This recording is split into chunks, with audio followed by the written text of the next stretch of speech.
Hello, welcome to the Rangers Journal. My name is Kai Watson, and today I'm going to talk about the recent January transfer window for Rangers. So I think, like most other fans, kind of bit of mixed emotion coming in towards it. The window obviously started off really quickly, really positively before the 1st of January. We already knew we were getting Fabio Silva through the door. Again, it's one, kind of looking back now, fans are maybe not as excited as they were at the time. Fabio Silva's still young. He's a player that recently cost 35 million. He's got Premier League experience. He's played in Europe. He obviously spent time at Anderlecht and PSV last season. So I think the most important thing looking at it is the fact that he was with Niles Coppin at the end of last season. He obviously rates him enough to think that he can kind of bring something into this current Rangers side. But I think just the negativity surrounding not the player himself just now, just maybe the deal is the fact that it's just a straight loan. It's not a loan to buy. So again, I don't think Wolves are going to kind of want to make that big a loss in the 35 million. I can't see Rangers at any point in the near future paying anywhere near that kind of money for a player. It's absolutely crazy talk.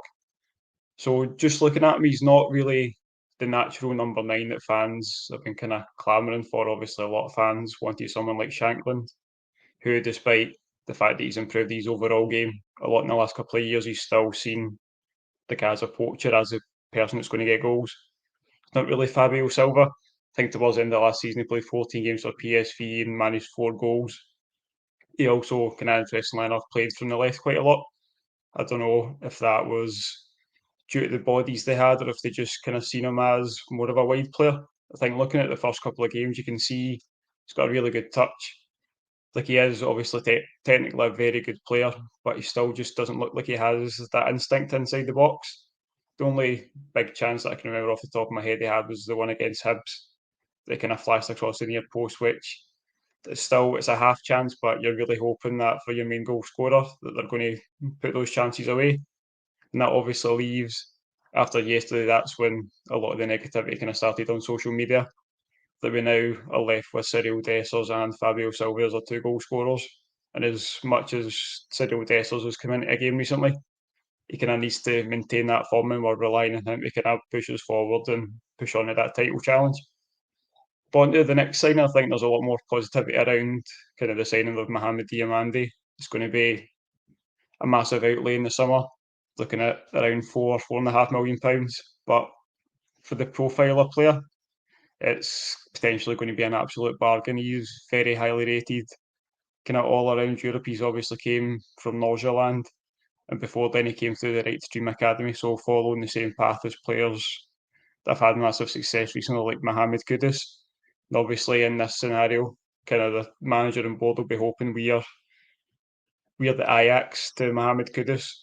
So obviously, we're hoping that he can come here, perform, and we can make a massive profit on him. But in the meantime, he's a very talented player. He can kind of play as deep as a 6 and all the way through to a 10.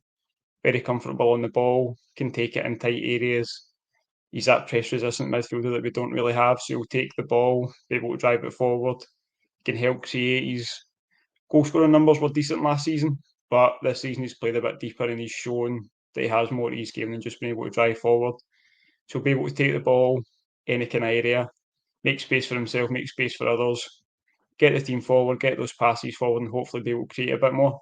He's also a left-footed midfielder, which could add that kind of balance if we're still playing the 2 deeper midfielders. If you have a Lundstrom or a Raskin next to him, you have that nice balance of having Mohamed Diamande on the left side.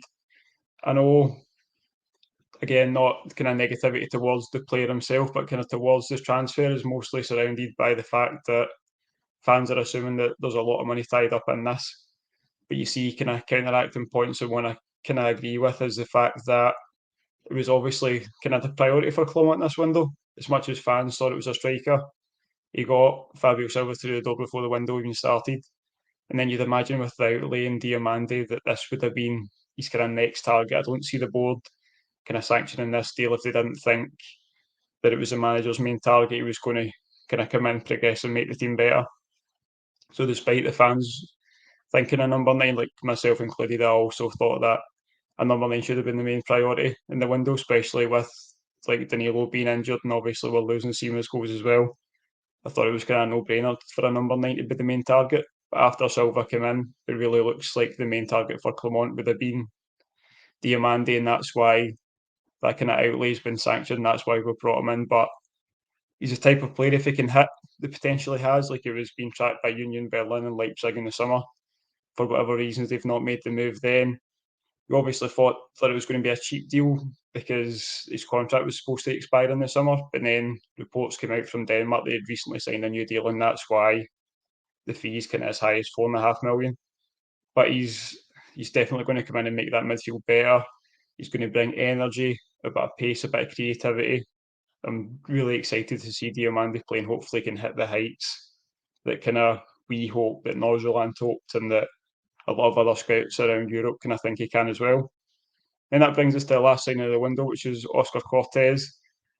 A very exciting one over the summer. Like he had a very good under-20 World Cup, which he was voted the third best player, despite Colombia. He only made it to the last 16. So he played 5 games and got 4 goals, which is obviously a brilliant record for a winger. So he's come in, he got his big move to Lens, which it seems obviously a lot of fans are looking at the fact he's only played 40 minutes for Lens this season. But in those 40 minutes, he's managed to get a goal and assist, which again is very impressive, especially considering they don't actually play with wingers. He's obviously naturally a winger, naturally right footed, but can play on either side. But Lens play with two wing backs and they play with kind of two tens behind the main striker. So for him having to fill in there and not his natural position and still get what I mean, you break it down, it's still a goal contribution every 20 minutes of actual playing time he's had. So that's still impressive, and if it shows that he can play through the middle, that's potentially an option. He's quite tall for a winger. He's around 5'10". He's strong. He's drawn lots of comparisons to Richarlison, not just with his finishing style, but his frame, kind of the way he conducts himself. I think he's a bit more agile, a bit easier on the eye with the ball at his feet. I think Richarlison's he's very strong, he's very powerful, but it's not always tidy when the ball's at his feet. Whereas I think Cortez has that. He's got quick feet to be able to kind of receive the ball, get past the defender, and break into the box. So I think he's probably the one I'm most excited for. So yeah, Diamande comes in with a bigger reputation, but I think Cortez is the one I'm most excited about. Like it's just the fact that we needed someone out wide, especially with the injury of Sima, and then like having to rely on like McCausland's been he's positive on the ball. Like his numbers aren't quite there yet. He's obviously still young. He's not had much first team football. It's kind of I think some of the criticism of him is a bit harsh. Sometimes you see it on social media, like people saying he should never be anywhere near the team. I think he will get better. I don't quite know what his ceiling is yet. We've not kind of seen what he's capable of over a prolonged period of time. But at this point, he's probably our best option on that side, depending on where they're going to play Cortez. Because then behind that, you go Scott Wright and then Rabbi Matondo's obviously there as well. But Matondo's currently been first choice on the left side. But it'll be interesting to see if Silva gets any game time there, if that's where Cortez goes. You could play Tom Lawrence there. He spent a lot of his time when he was at Derby out there. I think he's probably better through the middle for Rangers. But the fact that he's played out there just makes it that extra option. But in terms of Cortez, he brings pace. He's a really good finisher. If you look at kind of the footage and the numbers that he's got, kind of goals to minute ratios are very impressive. I think get him a few chances in front of goal and he'll show similar numbers to what Sima has. We just obviously need to hope that he hits the ground running when he comes in, especially after not signing a number 9 and deadline day yesterday. And then there's a lot of pressure on Cortez and maybe even Diamande as well to come in and add some numbers right away. Might be unfair pressure, but that's the situation we're in right now. We're in a title race, and that's what we need. We need players to come in that have come in this month and hit the ground running. We need Fabio Silva to start getting some goals. Like his overall plays pretty decent. Like he's clearly a talented footballer, but we need him to start getting goals. We need Cortez to come in right away and show what he's capable of, show that he can beat a man, show he can get assists, show he can get himself inside the box, and show he can get some goals.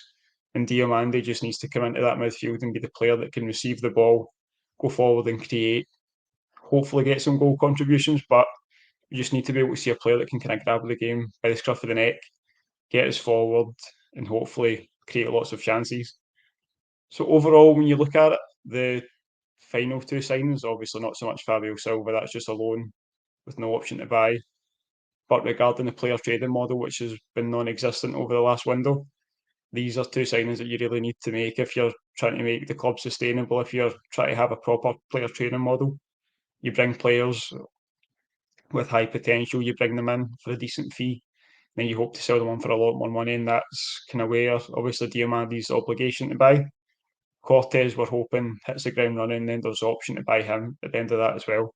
And the hope for them is obviously to come in, completely restart the player trading model. We'll completely reset how we look at players and how we've scouted players. Most of the players linked were kind of early 20s, early to mid 20s, which isn't what was done in the summer. So it's very interesting that they've tried to do it over one window. We'll just need to wait and see how that pans out. So thank you for watching. This is the very first video. Quite nervous doing this. I've been on plenty of podcasts before, but it's just the first time doing it solo, so I genuinely love some feedback. And there's going to be more. I'm going to try and get some guests on. Looking at kind of once a week right now, but as we progress, we might be able to get more. Get some guests on, have a fun time with it. So I'd love to talk Rangers with you. I'm very active on Twitter. Love talking about Rangers, and I'd love to maybe get some live videos going. I'll get some guests on as well. Be able to have some chat, but there's going to be plenty more content coming. So if you enjoyed the video, please like and subscribe, and looking forward to talking about Rangers more with you. Bye.